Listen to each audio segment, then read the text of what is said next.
It starts with a sound, tick, tick, tick.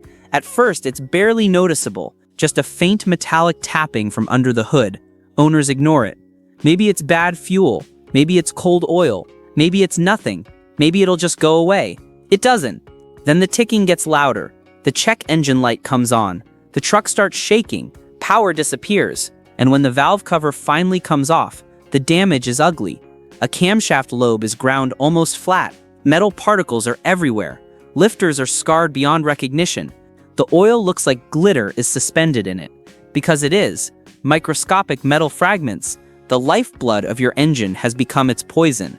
A perfectly good V8 is suddenly facing a repair bill that can climb past $6,000, sometimes $7,000, in severe cases over $8,000. And here's the shocking part. This isn't some rare defect. This isn't a fluke. It's happening to thousands of Dodge, Ram, Chrysler, and Jeep owners equipped with the legendary 5.7-liter HEMI. Owners who followed their maintenance schedules, owners who use quality oil, owners who did everything right. But what almost nobody knows is that engineers have understood this problem for years. They know what fails, they know why it fails, and they know how it could be improved. So why hasn't it been fixed? To answer that, we need to go back to the beginning of one of America's most beloved modern V8 engines, the birth of a legend. By the early 2000s, Chrysler needed a hero. The company was struggling. The old Magnum V8s were aging. Ford had its modular V8 family. GM was rolling out the LS engines, which were quickly becoming legendary. The horsepower wars were heating up again, and Chrysler was getting left behind. They needed something that could compete on power, something that could compete on efficiency, something that would capture the imagination of American truck and muscle car buyers. Chrysler needed something special. Their answer was a name loaded with history. HEMI. The original HEMI engines dominated NASCAR in the 1960s and early 1970s. They powered muscle cars that became legends. The name alone carried decades of performance credibility. But those old engines were long gone. This would be a completely new design, modern, refined, but carrying that iconic badge. The new 5.7-liter HEMI debuted in 2003. On paper, it looked fantastic. The engine displaced 5,654 cubic centimeters, or 345 cubic inches. It used a 3.92-inch bore and a 3.58-inch stroke. Compression ratio was a healthy 9.6 to 1. Early versions produced around 345 horsepower and 375 pound-feet of torque. Later versions pushed output to 395 horsepower and up to 410 pound-feet. The numbers were impressive, but numbers only tell part of the story. The engine was compact, powerful, and surprisingly efficient. It featured variable valve timing, 2 spark plugs per cylinder for better combustion, coil-on-plug ignition, and unlike many rivals, it had something buyers loved: character. The deep rumble, the effortless low-end torque, the feeling that there was always more power waiting beneath your right foot. It didn't feel clinical or over-engineered, it felt alive. Sales exploded. The HEMI went into Ram pickups, Dodge Chargers, Challengers, Durangos, Jeep Grand Cherokees, and Chrysler 300S. Millions were built. Between 2003 and 2023, the 5.7 HEMI became one of the most widely produced American V8 engines in history. It became one of the defining American V8 engines of the modern era. But hidden deep inside this engine was a weakness that would eventually cost owners thousands of dollars. And at first, nobody saw it coming. The valve train, simple, elegant, vulnerable. The HEMI uses a traditional pushrod valve train. The camshaft sits low inside the block. Hydraulic roller lifters ride on the cam lobes. Pushrods transfer motion upward to rocker arms, which open and close the valves. Simple, compact, effective. It's actually one reason the HEMI remained physically smaller than many overhead cam competitors. While competitors were building complicated dual overhead cam engines with chains, tensioners, and variable timing systems on each cylinder head, the HEMI kept things straightforward. 1 camshaft, 16 lifters, 16 pushrods, minimal complexity, or so it seemed. But there's a catch. Those lifters depend entirely on a constant supply of clean, pressurized oil.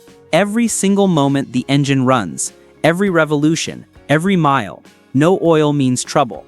And at high loads, tiny lubrication problems can become catastrophic. Most people don't realize how violent things are inside an engine. At 5,500 revolutions per minute, each lifter is moving up and down dozens of times every second. The roller tip rides on the cam lobe under enormous pressure. The contact loads can exceed thousands of pounds per square inch. The temperatures are extreme, the speeds are punishing.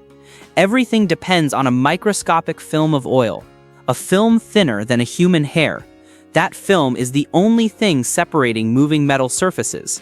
Take that oil film away, and metal starts eating metal. The process is fast, and it's irreversible. The MDS decision, then came another engineering decision.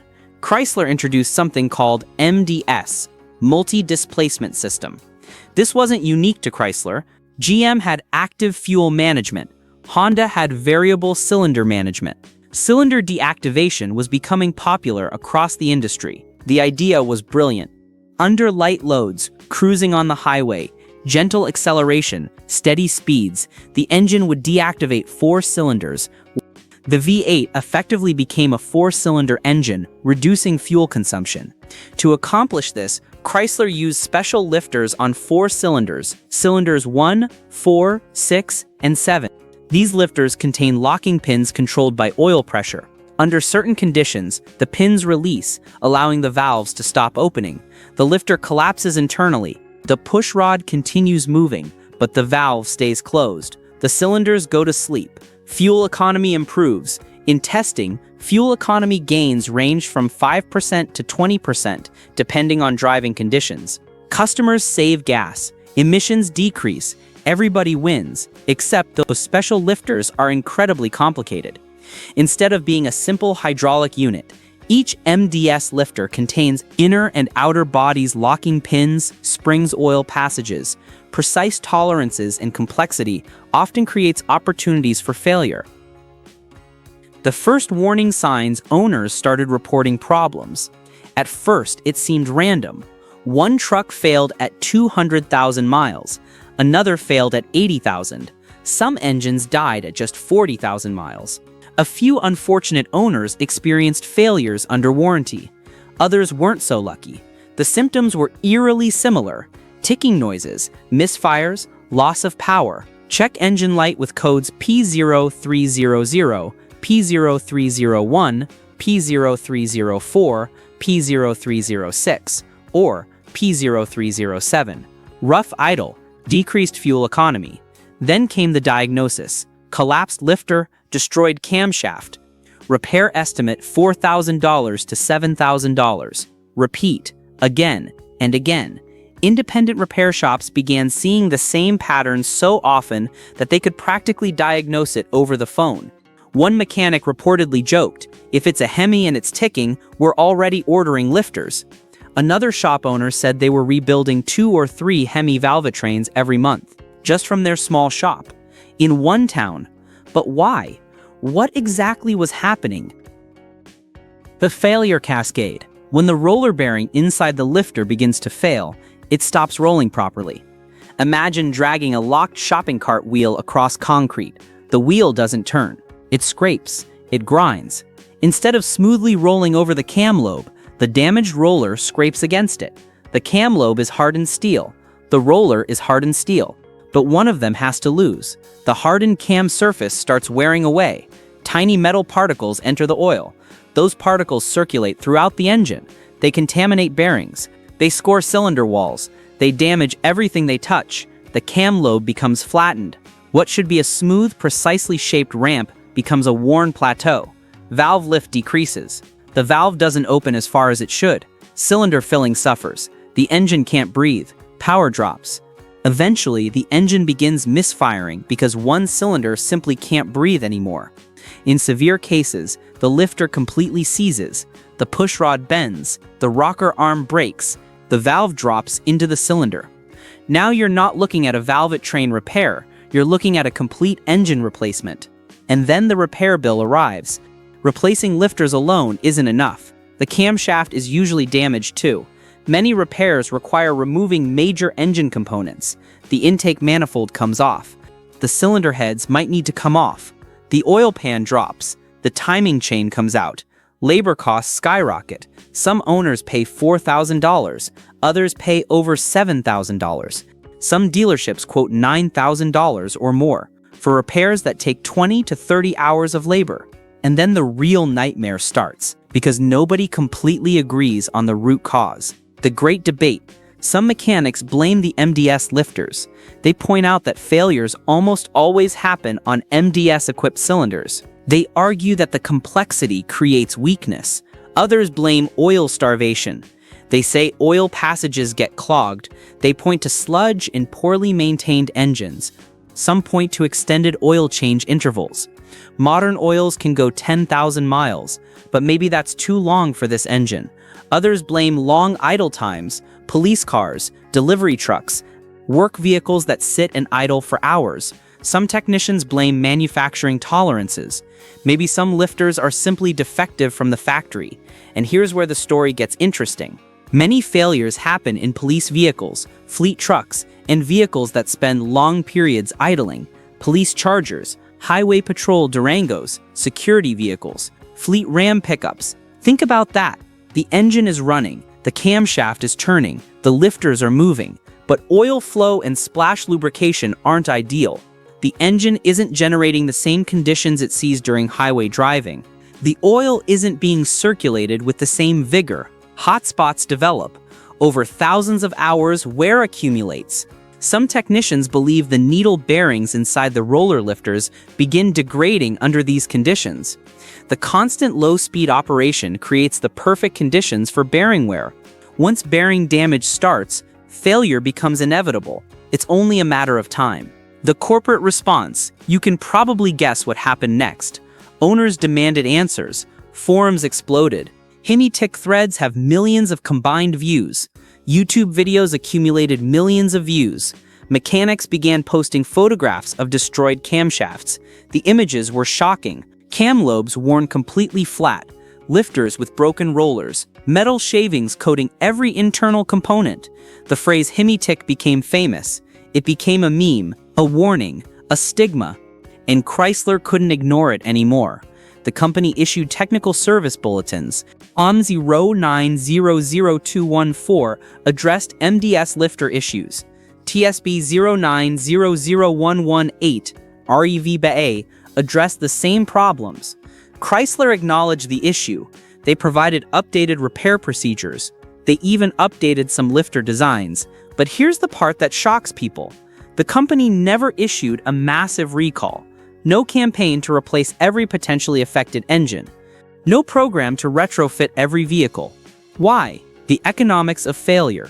Because lifter failure is extremely difficult to classify. Not every engine fails.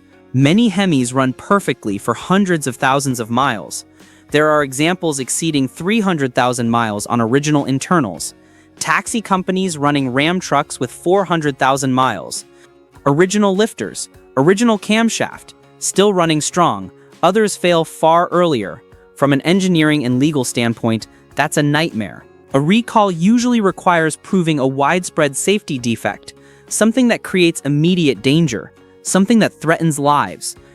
Lifter failures are expensive, they're frustrating, they're infuriating, but they rarely cause crashes. Most engines give plenty of warning. Ticking starts, performance decreases, the check engine light illuminates. Drivers have time to react, time to pull over, time to shut down. So from a corporate perspective, replacing millions of engines would cost billions of dollars. And for a problem that doesn't affect every vehicle and usually isn't considered an immediate safety hazard, the economics become brutal. Some estimates place total HEMI-equipped vehicle production well above several million units. Between 2003 and 2023, over 7 million 5.7 HEMI engines may have been produced. Imagine replacing engines in even a fraction of those vehicles. Even 10% would be 700,000 engines.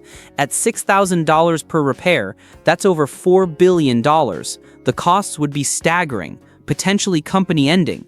And there was another reason. Because fixing the issue isn't as simple as changing one part. The engineering reality. Let's say Chrysler redesigned the lifters, completely new internal design, better bearings, tighter tolerances. Would that guarantee success? Maybe. Maybe not. Oil quality still matters. Maintenance still matters. Operating conditions still matter. Engine manufacturing tolerances still matter. Engineering is rarely black and white. There are always trade-offs. Want stronger lifters? They may increase cost. Need more oil flow? You might sacrifice efficiency elsewhere. Larger oil passages mean more weight. Higher volume oil pumps consume more power. Want a completely different valve train? Now you're redesigning the entire engine architecture. Overhead cams, different cylinder heads, different block design. You're not fixing the HEMI, you're building a different engine. And by the time these issues gained widespread attention, something else was happening. The automotive world was changing. The changing industry governments wanted lower emissions. CAFE standards were tightening. European regulations were becoming stricter. Manufacturers were moving towards smaller engines, turbocharging, and electrification. The future wasn't another expensive redesign of a naturally aspirated pushrod V8. The future was EcoBoost. The future was direct injection. The future was hybrid powertrains. The future was electric. And suddenly, investing massive resources into perfecting an aging engine became difficult to justify. Engineers were being reassigned to electrification projects. Development budgets were shifting. The industry was moving on, but there was a problem. People still loved the HEMI. In fact, they adored it, because when the engine worked, it was brilliant. Why people still love it? A Ram 1500 equipped with a 5.7 HEMI could tow thousands of pounds with ease, over 10,000 pounds when properly equipped. A Dodge Charger Or/T could run from 0 to 60 in around 5 seconds. The engine delivered instant torque and a soundtrack that turbocharged 6 cylinders still struggle to replicate. There was something emotional about it. The HEMI didn't just power vehicles, it made people smile. It turned commutes into experiences. It made grocery runs feel special. And maybe that's why the lifter issue became so controversial, because enthusiasts weren't complaining about a bad engine. They were complaining about an engine they genuinely loved. An engine that felt like the last connection to classic American V8 performance. An engine that represented something deeper than transportation. Living with the issue, even today, mechanics have developed strategies to reduce the risk. Frequent oil changes, every 5,000 miles instead of 10,000. High-quality synthetic oil, full synthetic, not blends. Avoiding excessive idle time. Shut it down if you're not moving. Addressing ticking noises immediately. Don't ignore warning signs. Don't hope it'll go away. Some owners even delete the MDS system entirely during repairs. Aftermarket companies sell MDS delete kits. Non-MDS lifters replace the problematic units. The PCM is reprogrammed. Fuel economy suffers slightly, but the primary failure point is eliminated. Others install upgraded aftermarket components, performance lifters with better bearings, upgraded camshafts, improved oil pump systems. Entire industries have emerged around rebuilding and improving failed HEMIs. Specialty shops, performance companies, parts suppliers. That's how common the problem became. And yet, despite all of this, the 5.7 HEMI remains one of America's most recognizable modern V8s. The contradiction, it's a contradiction. An engine capable of lasting hundreds of thousands of miles that can also destroy a camshaft unexpectedly. An engine praised for its simplicity that contains one of the most controversial lifter systems in modern automotive history. An engine that powers police cars and muscle cars, work trucks, and weekend toys. An engine that some owners curse and others defend passionately. And perhaps that's the hidden truth behind this entire story. The reason Dodge didn't fix the HEMI lifter issue wasn't because engineers didn't understand it. They did. It wasn't because nobody cared. People cared deeply. It was because the solution wasn't simple, wasn't cheap, and arrived during an era when the entire industry was moving away from engines like this altogether. The business case didn't exist. The timing was wrong. The world had changed. The 5.7 HEMI became trapped between two worlds. The glorious age of big American V8s and the coming age of efficiency and electrification. And somewhere in that transition, the ticking never completely went away. The legacy, because the HEMI's greatest strength and greatest weakness were the same thing. It was an old-school V8 built for modern demands, an engine with 1 foot in muscle car history, and 1 foot in the modern regulatory environment. Sometimes it delivered magic, sometimes it delivered a repair bill. But either way, people still talk about it because few engines in the modern era have inspired this much passion, frustration, loyalty, and debate. Owner groups still thrive, forums remain active. The HEMI community continues growing, even with the problems, even with the risks. That's the legacy of the 5.7 HEMI. Not perfect, not flawless, but unforgettable. An engine that became more than the sum of its parts, more than specifications and horsepower numbers. It became an experience, a statement, a reminder of what American V8s used to be, and perhaps what they'll never be again. If you enjoyed this deep dive, let me know in the comments what engine story we should uncover next. And make sure to subscribe, because there are plenty more forgotten engineering battles and automotive secrets still waiting to be told.